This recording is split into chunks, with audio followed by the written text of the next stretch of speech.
This is Oppo A78 5G, and today I would like to demonstrate that you can clear app cache and data on this device. So firstly, you will need to launch settings, then find and open the apps category.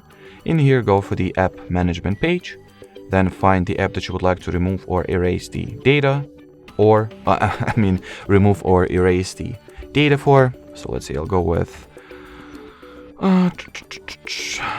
maps, and in here go for the storage usage. At the storage usage page, you can tap at the clear cache option and the app cache will be erased. Or if you would like to remove all user data that this app stores, go for the clear data option, confirm your choice by tapping at the delete. And as you can see, we no longer have neither user data nor app cache.